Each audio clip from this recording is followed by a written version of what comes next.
Ta-da! Good morning. Good morning. I'm coming, I promise. Welcome to the Sun Dragon Sideshow. The Adventures of Liz and Rebecca.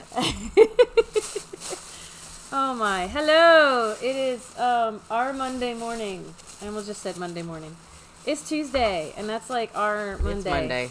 And we didn't really have a weekend because we were hanging out with y'all on Instagram and Facebook, which was lovely. But we're tired. So I have one more and I'm done. okay. Well, that's whatever. It's fine. Anyone watching on Thursday knows that Liz was making a hornet's nest. I swear. Okay. Oh, we have to tell the bird story too. We do have to tell the bird story. I swear, like there's constant buzzing, like near one of the walls of my house, and I'm like, either there's a hornet's nest, or, you know, yellow jacket or something, like in the wall or on the back corner of the house or under the back deck, or there's something in the house that's making that kind of noise that's just freaking me out. Like they don't sound like they're in the house. I'm really worried they're gonna come in the house though. So, and I'm like, unless there's a bunch of them, like, the ones that come in the house don't buzz continually. This is almost continually. So it's like, if there's enough of them, it could sound like it's continual, right? So, stay tuned. I'm going on vacation. Hopefully I don't come back to a house infested with bees. So, you know, I don't know. Okay, let's talk about this, and then let's tell the bird story.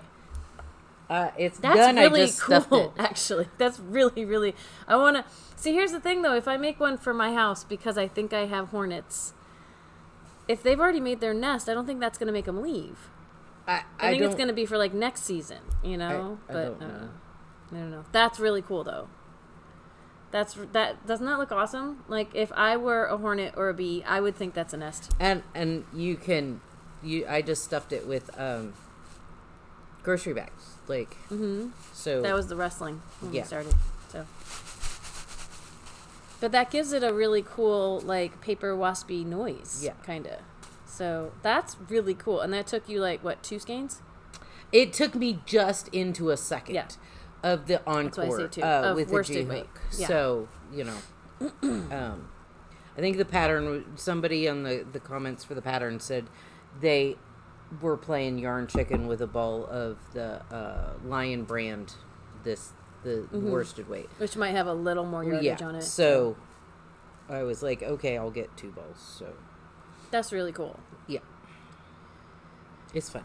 That makes me want to do it, but then I'd have to go put it outside, and I don't feel comfortable in my backyard. So we forgot to tell you all a story. Oh yeah. So the whole wildlife at my house, and I get away from it and I come in here. We had wildlife in the shop on Wednesday, and I was like, we'll tell it on Thursday, and whatever happened Thursday, like we spaced. We spaced. I think tired, stuff going on, things like that, you know. So I'm gonna start on Wednesday, and then I'm gonna have to backtrack to fill in like why this happened. I think so. I have thoughts, and you chime in at any time because you were the one who discovered, you know. Okay, so Bernie comes in. He comes in. Her husband comes in, and we're actually really glad he was here the day this happened, like once a week to help out and stuff. And so he and I were setting up the tent outside, and lately because the weather's been nice, we prop the door open. It encourages people to come up and look, and it's more fresh air into the shop, you know, all these kinds of reasons. But y'all, like from the shop tours, you may or may not know, like we had this, like the whole front edge, like not the whole edge, but like a good 2/3 of the front wall of our shop is windows, and then a little door. There's a double door that we only open one of, right? And so we go out to set up the tent. I was inside doing something. You were like in the back room for a second or something, and you came out of the back room, and all of a sudden we hear this no. I look up, and there was a bird sitting on the square that wraps around the pit of despair. Oh, that's where he was first. Okay. Yeah, I was like, no. And yeah, And so here's where I backtrack a little bit to explain, like, because we figured out pretty quickly this is one of the little birds. So Quixote's put up a sign across the way on the edge of their, like, for the side entrance, the plaza entrance to their covered patio. You know, it's very cute. It's the perfect spot for the birds to build a nest. The sign is right up next to an I-beam. So and there's a perfect little hidey hole for bird nests. And for the few weeks before that, the birds have been hopping along the I-beams looking for the perfect spot. And then they put the sign up, and the birds were like, yes! And they built a nest back there. And, you know, for the past week or so before all of this, you know, the babies hatched, and they were like, beep, beep, beep, beep, beep, beep, beep, beep, all the time. Beep, beep, beep, beep, beep, beep, beep. And then they started to get a little huskier. Like, the voices changed. They started to the voice started to change like they were becoming adults. And we think this was the first day they got kicked out of the nest and had to try flying around. And we just happened to open our door. Not long before this, I was seeing them hopping around right outside our door.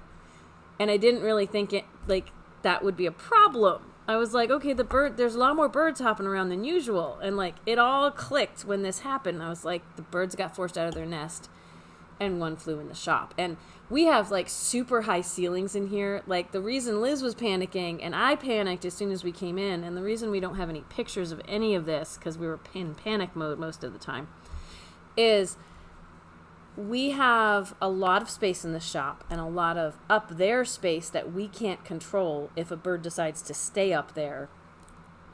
And we have one door. It's like double door. I want to say the ceilings are 20 feet. Yeah. So 1,500 square feet. That's 20 feet high. Yeah. Do the math on the cubit. And one tiny little door to get in and out of. Like 3 feet that we could open. The second door we could open. It's a double door. We usually only open one. We'd like to control traffic flow into the shop. And we have stuff in front of the other door anyway. So we were like hurrying to try to get the other to have as big of an egress spot as possible. And I am envisioning like the day of the bird just hopping around from thing to thing in the shop and so by the time Bernie and I come in and the bird flies and lands on the globe that's in the front window display. And I'm like, he's right. And he's not moving. He's chirping. We think he's calling for mama, right? Well, you could hear mama outside.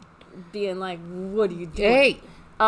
So he's on the globe, and we get Bernie to go around the far side here to maybe scoot him towards the door. And I'm thinking, this is not a mouse. A mouse I would catch in a little box and take outside. And this thing with wings, I'm like, my brain is trying to think through, what do we have to capture him and release him, and what can we do?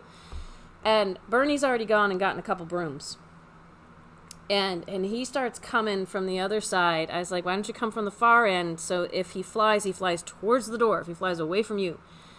And so we're trying to, like, steer him towards the door. The whole thing didn't take very long, but it felt like it was going to take a really long time. He pops off of the, when he sees Bernie coming, he pops off of the globe and he goes up to the air ducts that are up at the 20 feet. This is just exactly what I was afraid of. And I was like, no, I'm thinking, oh no. And he looks frazzled and young. You can tell that, he's a baby bird who lost his way. I want to say from when he decided to fly down, because I was looking around. He headed for the windows. So he headed for, he didn't hit the door, but he saw the open plaza. And that's when Bernie could kind of gently get him between two brooms and try to scoot him, because we're afraid of hurting him too. We just wanted him to get out. So Bernie had kind of gently sandwiched him between, he was up high, but not so high that Bernie couldn't reach him. And Bernie got him, so then he was over the actual doors when he got free of the brooms. He perched right above the doors, and we're like, you're so close. You just come down and out. Down and out, not the other way. And a little more broom coaxing, and then he was on the ground, but he was outside of the doors. And we were trying to get him far enough out we could close the doors so that he would stay out. And I'm of course worried because he's on the ground that we've irrevocably injured him, and Mama's not going to touch him anymore. He wasn't. Yeah. You know me. I was know you. overreacting just a little bit. And Mama across the patio, as soon as he took off, like little bird, takes off flying towards Mom. And Mom is like, I told you to stay away from open doors. I told you. He like grabbed onto the cement, like he wasn't even on a ledge. He was on the side, but he was there next to Mama. And he got lectured for a while. We watched it. And we kept the doors shut. Once we got the doors shut, we kept them shut for a while. Until we were pretty sure that they'd all cleared out of the plaza. Or gone home for a nap. Or gone home, or whatever, you know. We did eventually open the door up again, but it was, and there's a little bit, I don't think we cleaned it off because I was like, this can be our little, like, in some cultures, it's good if a bird poops on you. There's a little bit of bird poop, just a little bit on the back of the globe. And I'm sure there's some up on the top of the air duct up there, but... You know, we can't get up there. Not worried about that. That's a hot mess anyway. So that was our adventure downtown with nature last week. And that was before the shop opened. That was like, you know, it was right about when the shop was going to open. So it was yeah. But I think everybody's okay. And we didn't have a bird trapped in here for forever, for the whole day or anything. I was just, that had the potential to be very bad. Honestly, it was probably 5 minutes at the most. Yeah. But it was, you know, thank goodness. I mean, I think we would have figured something out if Bernie wasn't here. Yeah. But I kept Bernie's looking like for a the net, animal whisperer. or thinking about a net. And because Bernie... Yeah, do we have a net? We don't. Yeah. Bernie's reaction is to go for a broom because he thinks the birds are going to land on the broom. And it's like, that doesn't land on the broom? Oh, yeah.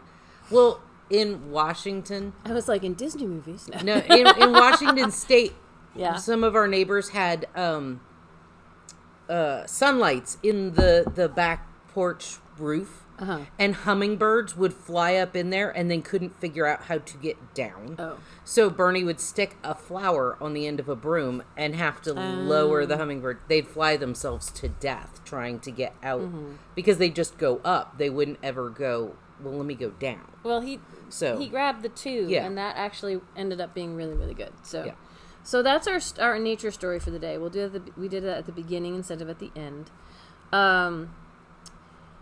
While we're paused before we talk about stuff we did this weekend, we had our virtual sit and stitch on Sunday. It's one of the reasons we're so tired today, but it's always lovely. And our next one is probably not going to be until July 16th.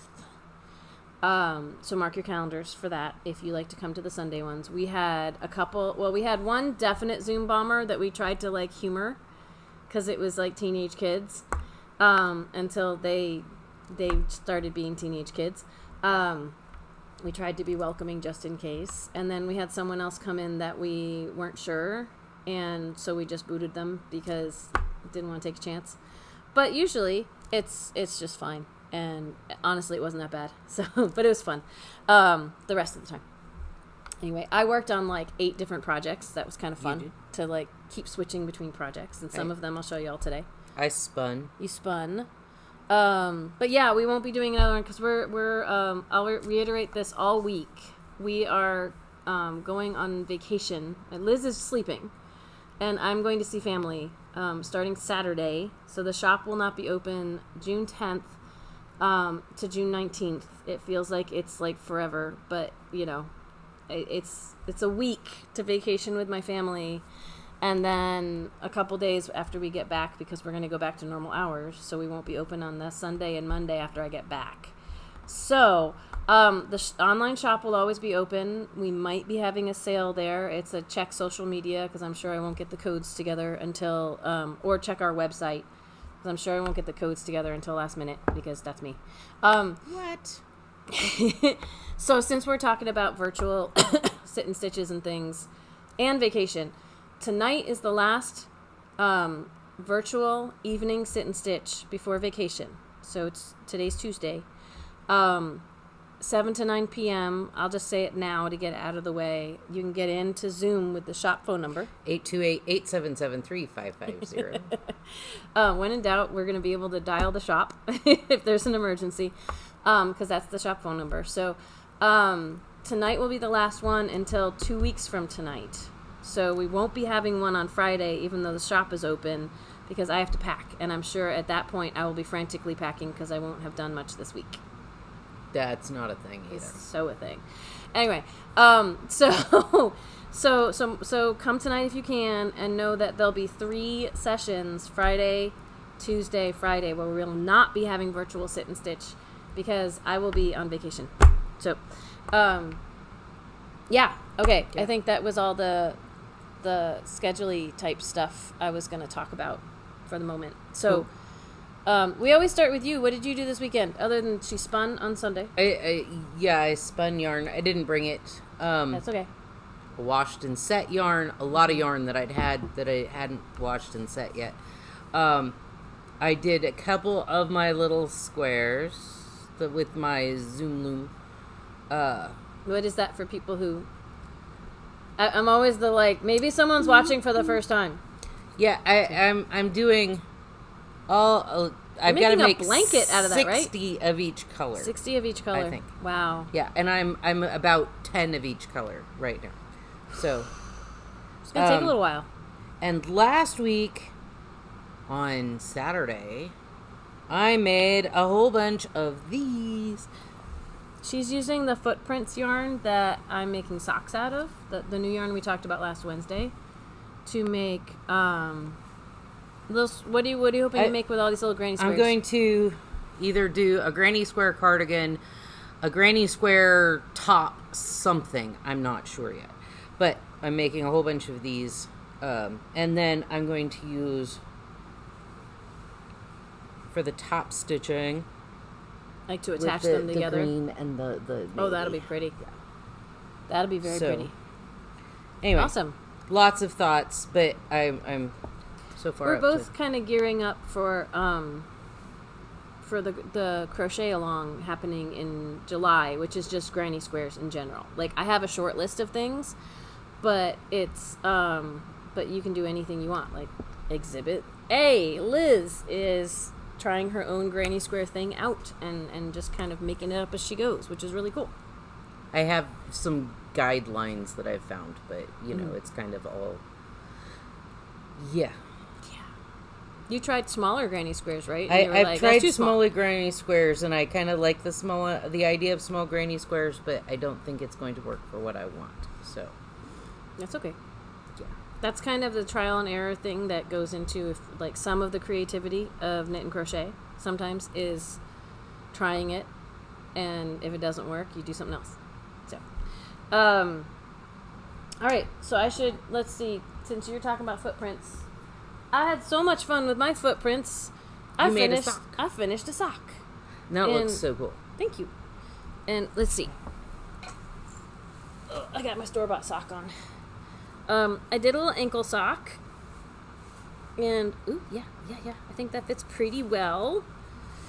Ta-da! Ooh. Ta-da! Even looks really cool. Thank you. It's I made mine on size 0 needles from the Ready Set Sock book with 64 stitch cast on. I feel like those fit my feet really well. Like I was wearing the socks I made out of the Wacky Sacky, and I haven't really washed them for them to tighten up. I just tried them on again, and they feel looser than these. So I think this has a more robust texture to it. It also, once you wear them for a day, they tend to stretch out just a little. So that's one of the things about the less wool content you have, the less you have animal fiber that has some scrunchy, and that's part of the reason to have elastic in your sock yarn. I am not an expert on socks. I'm on quite a sock kick recently, but I'm still learning a lot about socks. While we're talking about footprints, so Saturday, in addition to making all of these little things, Wednesday last week, I speculated that I thought that the cotton and the wool were in 2 different plies. They weren't in the same. Oh yes. Thing. So I took a section, and the cotton is the lighter color on the outside of the wool fluff. And how did you figure this out? Because I separated the 2 sections. The wool is actually 2-ply in the core of the cotton twisted around it. And then the cotton's 2 plies twisted around the wool. I started a second sock. I'm like, where's the end of this? Sorry. So I separated it, And then I lit it on fire, which can explain a lot depending on, life. Just for anyone who's freaking out right now, we did it outside. We're professionals. We are professionals. Don't try this at home. We didn't have all of the things we probably should have, like a bowl of water next to it. There was a little, Mm-hmm. So there was a little like woo moment, but so I lit the inner core on fire, and wool will not sustain a flame. So when I lit it and I pulled the flame away, it was scorched. There was a little bubble, which means the nylon is in the wool.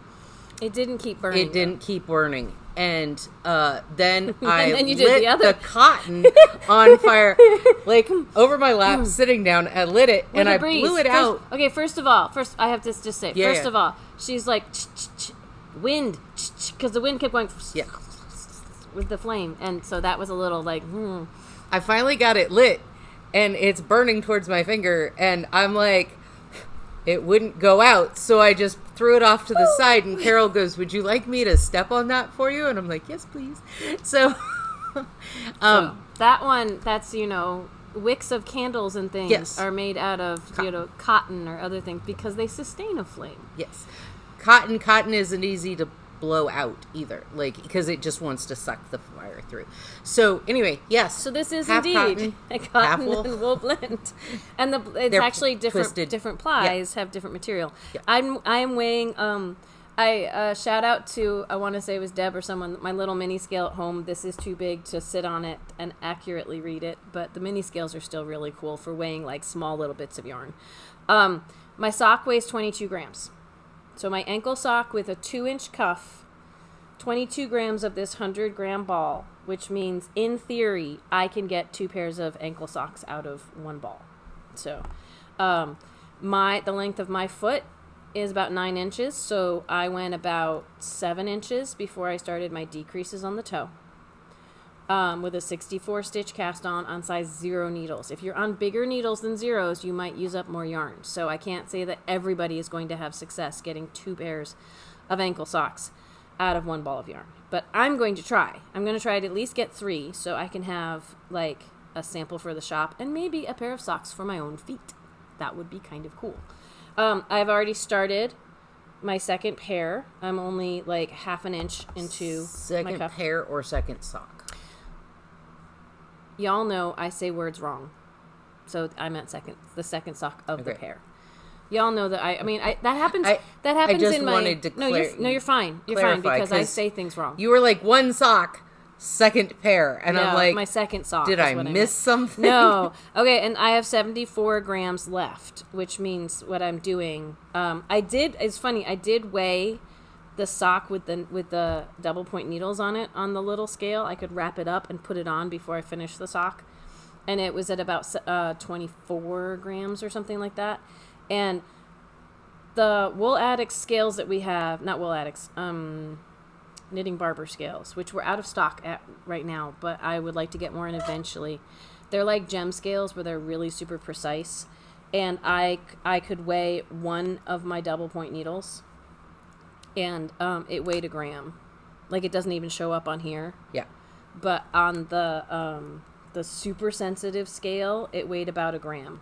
Like, each of these needles weighs about or just under 1 gram. So, anyway. That was my fun adventure for the weekend. I finished my sock. I was only just past the gusset decreases, I want to say. Maybe an inch or so past that on virtual sit and stitch. But then I knit on them while I was Zooming with my family, and I knit more that night, and I suddenly went, I think I'm really close to my toe decreases. So I finished the next day. I can't remember if I showed off. So this is another pattern I'm doing from the Ready Set Sock book, which we have 1 or 2 copies left in the shop right now. We can get more in. At this point, we're not getting anything else in until after break. So what we have is what we have. And that will be if we have some kind of sale while we're gone. It's what we have in stock, which may not be much of some things. But this is the Shirley sock. This one was Copeland. This is Shirley, and it's got a pattern on the cuff and then the top part of the foot and just stripes on the bottom. But I gotta say, I'm actually really excited to try a pair of socks that just has like the stripes, especially with color changing. Say I use 2 color changing purse. Like the ideas, I have so many ideas. This is a solid Cascade Heritage and a color changing purse. I also want to see what happens if you make socks just out of the slow color changing yarn. So many ideas in my head. Not enough time to do them all. It's not. Let me see. I didn't work on this one during the virtual sit and stitch, but I did get a little. I have all these beads hanging off of this.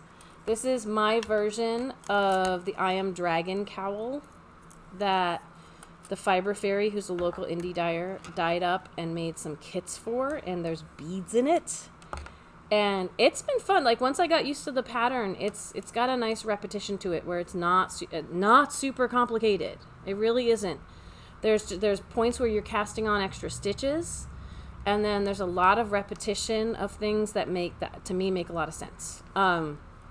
What I did notice is that some of the color's coming off on my fingers of this yarn. And not super concerned about it, but I know it can freak people out, is some indie dyed yarns. Sometimes it's that the color's not very well set, and sometimes it's this thing called crocking, where there's all this, I don't have all of the super specifics of it, but it can come off with friction and the oils in your hands, but that doesn't mean it's going to bleed all over your clothes. When in doubt, take a scrap of your yarn and like soak it in water and see what happens, or do some tests to it. But if it comes off on your fingers when you're knitting, that is not 100% proof that is going to be a garment that bleeds onto your clothes or your skin. The friction of it passing through your fingers as you're knitting is different than what happens in everyday life. I can't promise it's also not going to bleed, but it's not because it comes off on your fingers doesn't mean that suddenly like everything's ruined. Yeah. It might be especially with super saturated colors, if you're going to use them in contrast to something else, you may want to test them before you knit with them. Is what I'll say about that. Well, and like with the way it comes off in your fingers, like you're running your hands over yarn. It's running around your fingers. There's a lot of friction, there's skin oils, there's stuff that doesn't necessarily occur in regular life. Yeah. So if you just, take a little warm water and soak a little bit in it, and if it changes the color, then it could be there's excess dye in the yarn that needs to be washed out before it's used with a white or something. But if it doesn't do anything, like one of our knitters, she soaked yarn because she was getting yarn all over, or color all over her fingers. The water never changed. It was crocking, which means like there's excess dye that it wasn't able to absorb in. Yeah. So it's kind of sitting on top, yeah. But that also doesn't mean it's going to come off on everything else. So there's also color catcher sheets you can use in the wash or just in your soaking that can help pull the color out if you're worried about it bleeding onto other stuff, when you wash it. So, all right. So what else? Last thing I want to do is try on my tea time tee. I lost track of how much I had done when I tried it on for, it was at 9 inches, but then I knit some more, and then I tried it on and said I need a little more. It's at over 11 inches now, but before I do that, I made a video yesterday about knitting pressed flowers in the round, because I am this far up the back.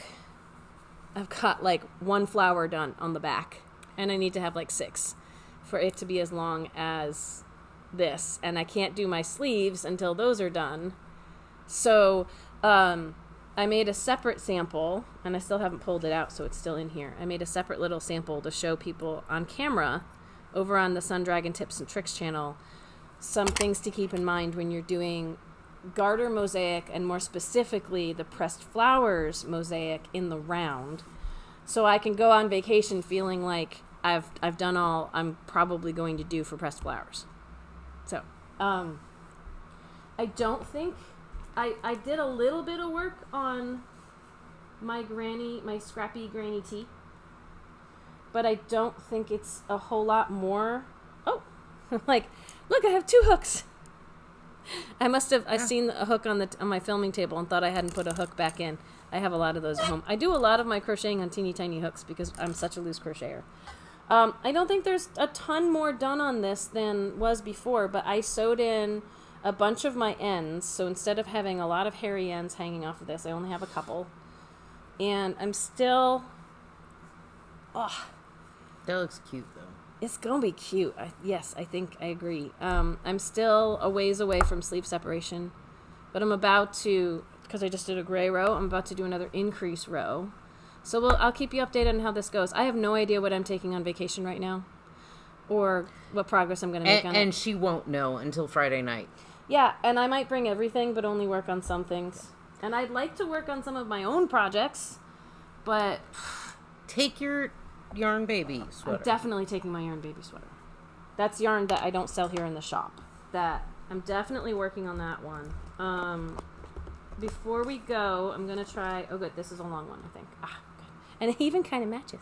Mm-hmm. My tea time tee, I'd like to try on with y'all present and watching. There's a split hem on the bottom of this that... For my size, she says, and I haven't really tested my row gauge. I've only tested my stitch gauge, but she says should add about 2.5 inches to the larger sizes, and I'm making an extra large. So I'd like to see if I'm ready to work on that. I think I'm at 11 or a little over 11 inches from sleeve separation. I want to say the last time I tried this on for y'all was right after I fixed the sleeves. So I've made a lot of progress since then. Hang on, I'm just trying to figure out. That's the one I want to put on. Okay. When I'm gentle with my barber cords, this goes pretty quickly. So those are cute. Look at that. They're all variegated. The little granny squares. Yeah, I don't think there are any that are the same. Well, what I've noticed with sorry. You're fine. What I've noticed with the footprints as I'm knitting with it is there's little patches of color and then longer patches, and I haven't really been able to distinguish if certain colors get the same length every time they pop up, or if it's really, really random. You know. Just looking at them, I think there's hints of the same, but then they're completely... Like, when I look at my sock, it looks like that bright blue gets a longer patch every time, but I can't say that there's a rhythm to it. I think it's really cute and really fun, because it's not regular. All right, I am distributing this. And I have this much left of my third ball, so I am going to need my fourth skein. Because that's not enough to finish. But let me get this on.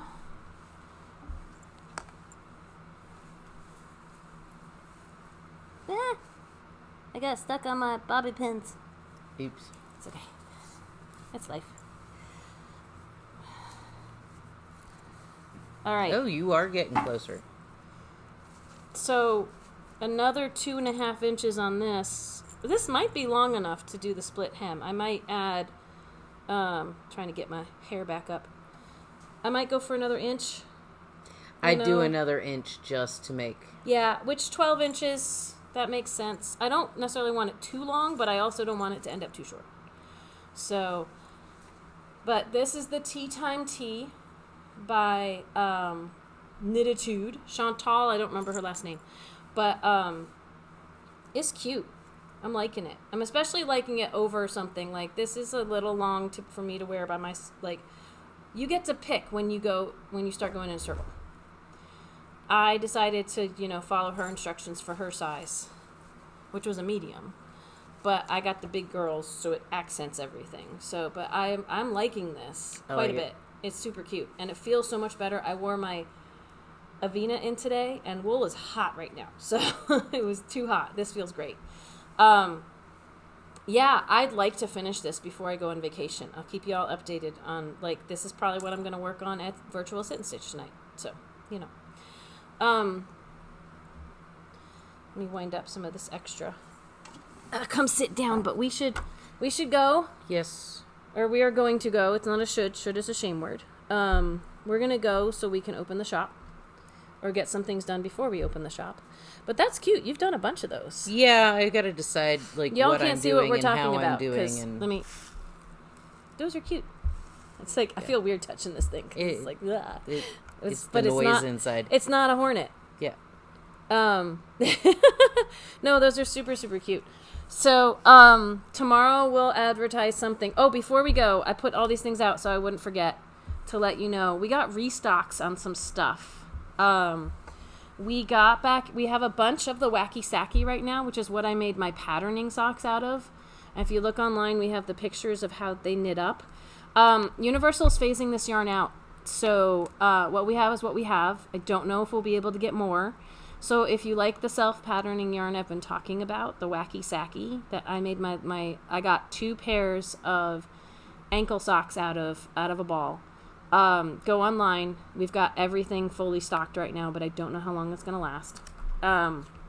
Sammy's proved to be so popular, our cotton, that we got a bunch more of it back in. Apparently I missed getting the pink sea salt, the lighter coral color than this. So we have good stock on almost all the colors. So know that is back in stock. If you were like, I wanted to, but the color wasn't there, it might be there now. And also, we got more of that bear tallow lotion back in from the Fiber Fairy. I just wanted to highlight that for people. She has a new flavor new scent called Smoky Mountain Woodland, but we have a whole bunch of the lavender, the Lavalicious or whatever. We have a whole bunch of the Smoky Mountain Woodland. We have like maybe one orange. She grabbed a variety pack and only one orange came in that variety pack. But, the bear tallow, we've heard from some of our knitters far and wide that the bear tallow, it's muscle pain and arthritis relief. And we've heard the bear tallow is really, really good for that. So, grab them while we have them. The price has gone up on that because bear tallow is really hard to get access to. But anyway, those are the things I wanted to mention before we went. Tomorrow we'll put something on sale. We don't know what yet. It could be on sale the whole break. And there might be a bigger sale during break. Again, I don't know what we're doing. No show notes, people. We plan ahead for the next day. Watch social media. Yeah, watch social media or the website. Not everyone's on social media. I get that. Not everyone is on Facebook or Instagram. We'll definitely be publicizing it there. I will try to get it on either our regular website or as one of the slides on the actual online shop. Not all the sales make it as a slide on the online shop, but since it's going to be a long break and we need to let people know that we're not shipping things until we come back, it might be advertised there. So we will talk to y'all tomorrow. We already have we already have a couple questions for Dear Becky and Lizzie, but if you wanted to squeeze one in before we go on break, you're going to email Liz at sundragonartandfiber.com. Okay, bye.